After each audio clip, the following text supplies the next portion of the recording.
أعوذ بالله من الشيطان الرجيم.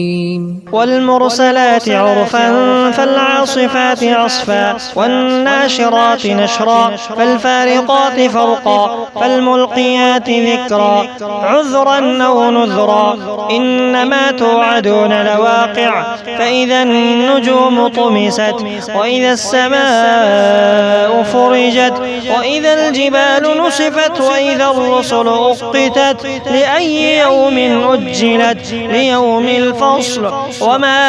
أدراك ما يوم الفصل ويل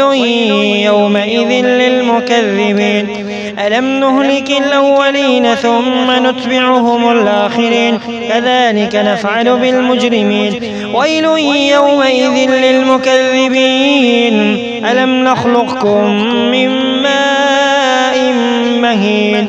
فجعلناه في قرار مكين إلى قدر معلوم فقدرنا فنعم القادرون ويل يومئذ للمكذبين ألم نجعل الأرض كفاتا أحياء وأمواتا وجعلنا فيها رواسي شامخات وأسقيناكم ماء فراطا ويل يومئذ للمكذبين انطلقوا إلى ما كنتم به تكذبون انطلقوا إلى ظل ذي 3 شعب لا ظليل ولا يغني من اللهب إنها ترمي بشرر كالقصر كأنه جمالة صفر ويل يومئذ للمكذبين هذا يوم لا ينطقون ولا يؤذن لهم فيعتذرون ويل يومئذ للمكذبين هذا يوم الفصل جمعناكم والأولين فإن كان لكم كيد فكيدون ويل يومئذ للمكذبين إن المتقين في ظلال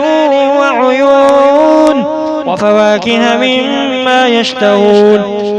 كلوا واشربوا هنيئا بما كنتم تعملون إنا كذلك نجزي المحسنين ويل يومئذ للمكذبين كلوا وتمتعوا قليلا إنكم مجرمون ويل